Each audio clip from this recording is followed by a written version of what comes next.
Good morning বন্ধুরা, এখন বাজে 7:30। তো অনেকক্ষণ আগে উঠে গেছি, অনেকক্ষণ আগে উঠে গেছি। নিচে গিয়ে ফ্রেশ হয়ে স্নান ফান করে জামা কাপড় কেচেছি, চুড়িদার কেচেছি 2টো সেট, তারপরে নাইটি আর টুকটাক কাচাকুচি ছিল, কেচে কুচে ফুল তুলে রেডি করে রেখে এখানে কিছুটা কাজ করে নিলাম, কারণ আজকে আমার খুব তাড়া। কর্তাবাবু তো অফিস যাবেনি, 1 নম্বর। 2 নম্বর, মেয়ে চলে যাবে আজকে। মেয়ে এবার অনেক দিন রইল, তো আজকে চলে যাবে, মনটা ভালো লাগছে না। তাই 1টার মধ্যে ও বেরিয়ে যাবে, ও খেয়ে বেরোবে, সকালে কর্তাবাবু খেয়ে বেরোবে, প্লাস মেয়েকে কিছু রান্না বান্না করে দিব, সেই রান্না নিয়ে যাবে ও। এমন কিছু রান্না করে দেবো যেটা 1-2 দিন ওর ভাই একসাথে খেতে পারে। ভাইটা ওদের কিছু বায়না করেছে, আমি চাল দিচ্ছি, জানো তো, তোমাদের সঙ্গে কথা বলতে জানি না আজকে কতটা ভিডিও করতে পারবো, খুব তাড়া আছে আজকে আমার। মানে 1টার মধ্যে খাবার দাবার প্লাস ওদের রান্নার তৈরি করে দেওয়া, সেজন্য অনেকটা তাড়া আছে। এখন চাল দিচ্ছি, কর্তাবাবু উঠে গেছেন দেখছি, বাথরুমে গেছেন। চা করবো, চালটা ভাতটা চাপিয়ে চা করবো, চা করে তারপরে রান্না শুরু করবো। আজকে রান্নাঘর খুব একটা পরিষ্কার নেই, কারণ রান্নার আয়োজনটা না কাল থেকেই চলছে। কালকে রাতে আমি কচুর ডাঁটা কিনে এনেছিলাম, কচুর ডাঁটা কেটে ধুয়ে ভাপিয়ে রেখেছি, একটু সেদ্ধ করে। একটু কড়াইতে না ভাপিয়ে নিলে হয় না, সেদ্ধ মতো করা করিয়ে ফ্রিজে ঢুকিয়ে রেখেছি। আজকে শুধু এটা নেড়ে চেড়ে করে দেবো। আর মেয়ে ছোলা টোলাতে পছন্দ করে না, সেটা ছোলা দেবো না, আমি ঝামেলা নেই, জাস্ট একটু কিছু ফোড়ন দিয়ে নেড়ে চেড়ে দিলেই হবে। আজকে এই হলো মেনু। তারপরে তো আবার বাজারে যাবো, একটু চিকেন নিয়ে আসবো, কারণ ছেলেটা চিকেন খেতে ভালোবাসে। বাটা করতে হবে, জানো তো, ছেলেটা বলেছে বাটাটা বেশি করে দেবে, কারণ বাটাটা করে দেবে আর কদিনে রেখে খেতে পারবে। হয়তো ডাল ভাত করে নিল ওরা, বাটা থাকলেও হয়ে গেল। তো ভাতটা চাপিয়ে নিই, তারপরে চাটা খাওয়ার সঙ্গে ভাত চাপিয়ে দিয়ে ঝটঝট করে আলু পটলটা কেটে নিচ্ছি। কর্তাবাবু বেরোবেন তো, আচ্ছা আলু পটলের ঝোল করে দিই, আমার মেয়েও পছন্দ করে, তাহলে মেয়েও খেয়ে যেতে পারবে। আলু পটলের ঝোল ভাত, আর কচুর ডাঁটাটা সেদ্ধ করা হয়ে গেছে, কাকে বলো না, কচুর ডাঁটাটা ওটা খেয়ে মানে কর্তাবাবু যাবেন। তারপরে হবে পটল বাটা তো দেবো, কিসে দেবো, ধনে পাতাও আছে, কারি পাতাও আছে, রসুন টসুন সবই আছে, কিন্তু ওটা যদি এতটুকু বাটা হয়ে যাবে। বাটার পরিমাণটা একটু বেশি দিতে বলেছে ছেলে, কাকে ফোনে বলে বাটাটা আমার একটু বেশি দেবে। ওর সঙ্গে পটল মিশাবো, পটল বাটাটা খাওয়া হয়নি, তার সঙ্গে পটলটা মিশিয়ে বাড়িয়ে পটল বাটা করে দেবো। তারপরে চিকেন আনতে যাবো, দোকানে চিকেন নিয়ে এসে চিকেন চাপাবো। কালি পটলটা কেটে নিই কী করি দেখি। চাটা চাপাইনি এখনো, কর্তাবাবু রেডি হয়নি, ততক্ষণ যতটাই ভারী হয়ে যায়। তারপরে খাবার দাবার দেবো, আর টুকটাক একটু চাল অল্প ঘরের থেকে দেবো, দিতে তো ইচ্ছা করে অনেকটাই, কারণ ওখানকার খাবারগুলো তো অত টেস্ট নয়। এখান থেকে নিয়ে গেলে অন্তত টেস্ট করে খেতে পারি, সেদ্ধ ভাত খেলেও তাও স্বাদ আছে ওখানকার খাবারের থেকে। কিন্তু কী করবো, বেশি তো দিতে পারি না, ওই একটু যা হয় দিয়ে দিই ঘর থেকে। এবার ওর জন্য আলাদা কোনো বাজার করি না, অন্যান্য বাজার করতাম, সব ফেরত চলে আসতো, ওজন করার পরে আমি নিয়ে চলে আসতাম, কারণ অনেকটা ওজন হয়ে যেত। আর 2 ভাই বোন একসঙ্গে যখন যাতায়াত করতো তখন অনেকটা কিছু দেওয়া যায়, একা গেলে পরে না দেওয়া যায় না। তবে ছেলে ওজনটা বেশি পায়, ছেলে যেহেতু স্টুডেন্ট ইসেতে যায়, টিকিটে যার জন্য ওকে একটু বেশি কিছু দিতে পারি, মেয়েটাকে দিতে পারি না, মেয়েটা তো চাকরি করে। এই দেখো কচু শাকটা চাপিয়ে দেবো, কাছে সেদ্ধ করে রেখেছিলাম, তাড়াতাড়ি হয়ে যাবে, অনেকটা এগোনো আছে কাজ।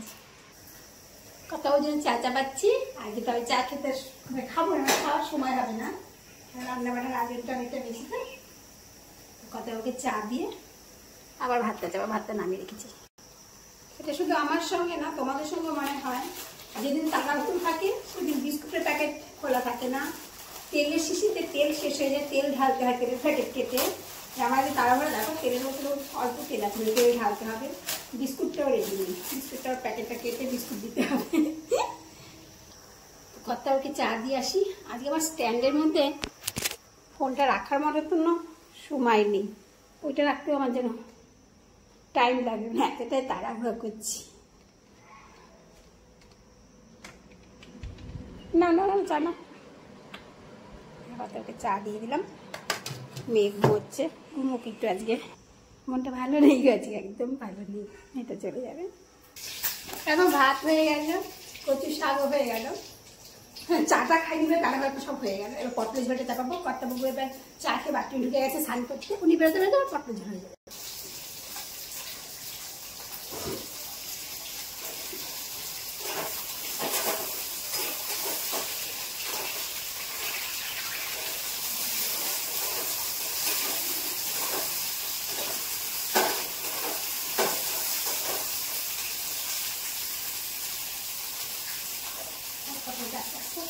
এই দেখো কচু শাক হয়ে গেছে, ভাত তো হয়ে গেছে।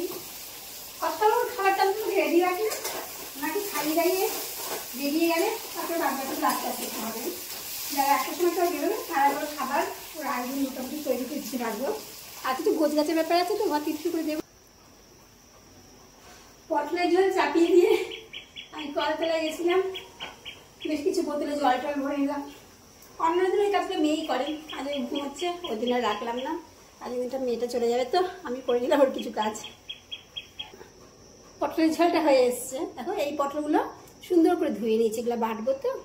কড়াইতে একটু নেড়ে চেড়ে নেবো কালো জিরে দিয়ে অল্প একটু। এই দেখো কড়াইতে পটলটা চাপিয়ে দিয়েছি, তারপরে একটু কালো জিরে দিয়ে দিয়েছি, অল্প একটু নেড়ে চেড়ে নেবো, খুব সুন্দর মজে যাবে, তখন একটু দিয়ে দেবো। এই দেখো কচু শাক হয়ে গেছে, আলু পটলের ঝোল হয়ে গেছে, ভাত হয়ে গেছে।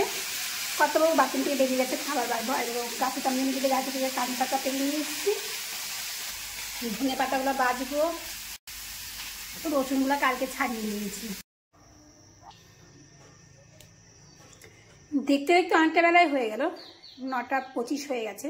কর্তাবাবু খেয়ে দিয়ে বেরিয়ে গেলেন, অনেকটা বেরিয়ে গেছে, মোটামুটি 20 মিনিট হয়ে গেছে। তো আমারও রান্নাটা এগিয়ে এসছে বলতে ভাত, পটলের ঝোল আর কচু শাক খেয়ে কর্তাবাবু চলে গেলেন। আমার পটলের বাটাটা হয়ে গেল, আর সব দেখাতে পারলাম না কারণ খুব তাড়াহুড়া করছিলাম তখন। পটল বাটাটা এবার ভাজবো, পটল বাটাটা করছি, নুন হলুদ দিয়ে তেলে মেলে ছেড়ে দিলাম।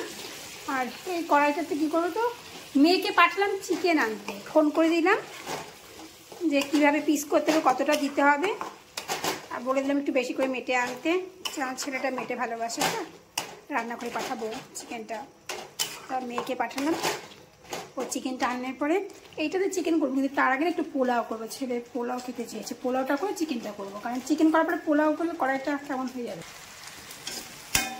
মেয়েকে জলখাবারে কী দিলাম আমি, আজকে অন্য কিছু নিয়ে ভাত দিই অল্প করে, কারণ ও যাওয়ার সময় তাড়াহুড়ো করবে, তখন আর খেতে চাইবে না। আর এত কিছু তখন অল্প একটু ভাত দিয়ে আর খাবে, চিকেন করবো, বাটা ফাটা করবো, সেজন্য পটলের ঝোল আর কচু শাক দিয়ে অল্প একটু ভাত দিয়ে দিলাম, কারণ এখন একটু ভাত খাবে আর যাওয়ার সময় আবার অল্প খাবে, আজকে ঠিক মতো খাবে না আমি জানি।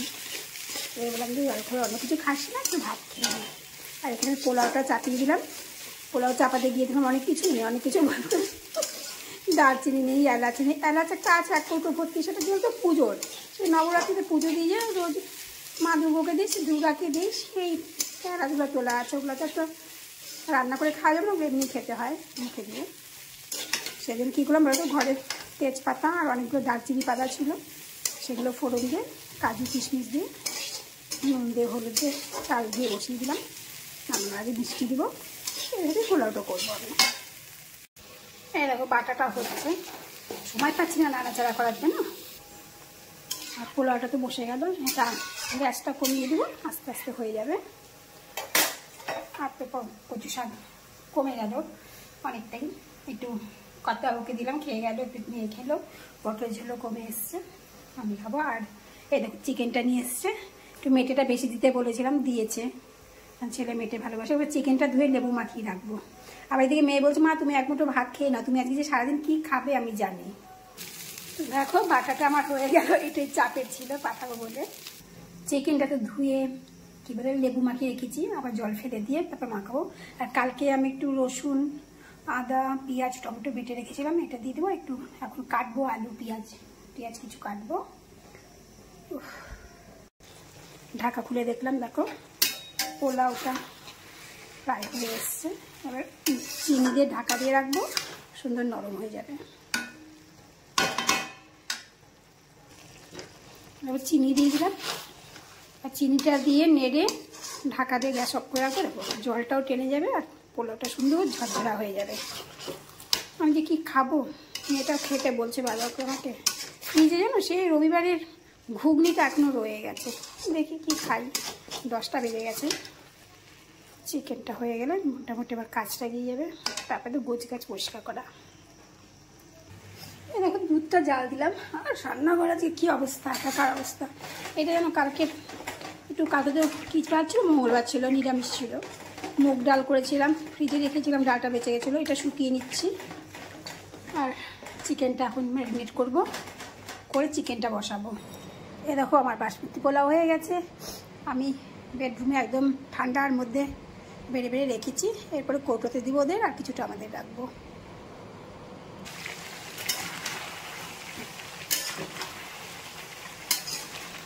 মেয়ের চুল কেটে দিতে হবে, কারণ মেয়ে এবার অনেকদিন পরে আসবে, চুলটা নষ্ট হয়ে যাবে ডগাটা। তো বলছে মেয়ে মা একটু চুলটা কেটে দাও। চিকেনটা চাপিয়ে মেয়ের চুল কাটবো। তো চিকেনে জল দিয়ে দিলাম, চিকেনটা হোক। চিকেনটা হতে হতে আবার অন্য কাজে ছুটি পড়বো। আর এদিকে দেখো প্রেসার কুকারে ছেলেটা পেঁপে সেদ্ধ খেতে ভালোবাসে, তো পেঁপে আছে ঘরে, তাই একটু সেদ্ধ করে দিই। 2-4 পিস, 4 পিস মতন পাঠিয়ে দেবো। ওদিকে চিকেন হতে তো যে কটা রান্নার বাসন, জলখাবারের বাসন, মানে কর্তাবাবু খেয়ে বেরিয়েছে, মেয়ে খেয়েছে, বাসন কাটা কলতলায় নামিয়ে দিয়ে মেয়েকে চুল কেটে দেবো। চলো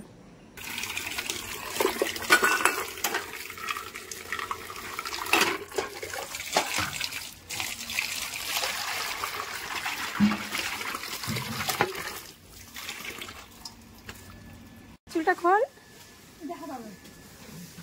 দাঁড়া আমি মোবাইলটা রেখে ভালো করে কেটে দিই। দাঁড়া দেখো পিছনটা কাটলাম, খুব অল্প কেটেছি, তাই ক্যাঁকাই ক্যাঁকাই কেটে দেখো এই কটা চুল পড়ে আছে, তাতে মনে হচ্ছে। সামনে একটু কাটবো, একটু সামনে টেনে না, যা কাটছে সামনে টান, পুল টেনে, পুলটা উল্টে নে। কি মনে হচ্ছে? ঠিক আছে, দুই সাইডে দে না। কি মনে হচ্ছে? আর বার করবো, আর একটু ছোট করবো। অ্যালভেরা জেলটা মেখে নিয়ে একটু থাক, তারপরে স্নান কর। 11:30 বাজেনি, 11টা বেজেছে সবে। চিকেনটা চাপানো আছে, এখনো হয়নি। তবে পোলাও টোলাগুলো একটু একটু করে প্যাক না করলে পরে ভুলে যাবে। ঢেলে দিয়ে বাসনগুলো বের করে দেবো। তো দেখো ছেলে মেয়েদের জন্য এতটুকু পাঠালাম, আর আমাদের জন্য একটু রাখলাম, রাতে খাবো। 12টা বাজতে চললো, রান্না বান্না তো হয়ে গেল। তো জামা কাপড় গুছানো হয়ে গেছে। তো এগুলা নিয়ে নে। হ্যাঁ এগুলা ঢুকিনি, অল্প অল্পই সব দিচ্ছি। দেখ একটু মুড়ি দিয়েছি, এই চামচের প্যাকেটটা দিয়ে দিলাম। এরকম ছাতুটা তো আটকাতে হবে, গাটার দিয়ে ছাতু, পেঁয়াজ দিলাম অল্প, আর দেখ লঙ্কা দিয়ে দিই। ডাল, মুগ ডাল, এটা আতপ চাল, গোবিন্দভোগ আতপ চাল। আর এটা আলু আছে, আলু এতটা নিতে পারবি তো? কমিয়ে দেবো না? ঠিক আছে, আলু দেবো। আর কয়টা লিচু দিয়ে দিই। হ্যাঁ কাকু বাবা কিনে আনলো টাটকা লিচু তোর জন্য। দাঁড়া, তো মেয়ে স্নান করতে চলে গেছে, 12টা পার হয়ে গেছে, 12:30 প্রায় বাজবে এখনই। তো একটার মধ্যে খেয়ে দিয়ে বেরোবে, 1টার মধ্যে। তো আমার রান্না বান্না কমপ্লিট, যেটা পাঠিয়ে দিচ্ছি সঙ্গে করে দেখলেই তো। চাল ডাল যেগুলো গল্প করে সবই পাঠিয়ে দিলাম। আর একটু দেওয়ার ইচ্ছা ছিল কিন্তু দিতে পারলাম না। আর রান্না করে পাঠাচ্ছি দেখো পোলাও, চিকেন, এটার মধ্যে আছে কচু শাক আর বাটা, পটল বাটা, পটল ধনে বাটা, কারি পাতা, রসুন, আদা না রসুন লঙ্কা দিয়ে বাটা, কালো জিরে দিয়ে, আর পেঁপে সেদ্ধ। ছেলে পেঁপে সেদ্ধ খেতে ভালোবাসে খুব। আর যেগুলো বাইরে থাকলে তো যাওয়া হয়, যেগুলো ভালোবাসে সেগুলোও খেতে পারে, আর যেগুলো কখনো খায়নি সেগুলোই খেতে হয়। ত্যাগ না করলে মানুষ হবে কী করে, তাই না? তো এইটুকুনি ওদের পাঠাচ্ছি, এতেই ওরা খুশি হবে। তো আমি এখন ভিডিওটা বন্ধ করে দিচ্ছি, কারণ মনটা একদম ভালো নেই। মেয়েটা অনেকদিন ছিল তো, আর চলে যাচ্ছে, খারাপ লাগছে। তো বেরোলে পরে বাথরুম থেকে ওকে খেতে দেবো, খেতে দিয়ে এগুলো সব প্যাক ট্যাক করে নিয়ে একটা মধ্যে গাড়িতে তুলে দেবো। আমিও স্নান করবো, পুজো দেবো। ভাবতে পারিনি তো তার থেকে সব করতে পারবো, তাও মোটামুটি করে উঠলাম। তো টাটা, রাখছি, সবাই ভালো থাকবে।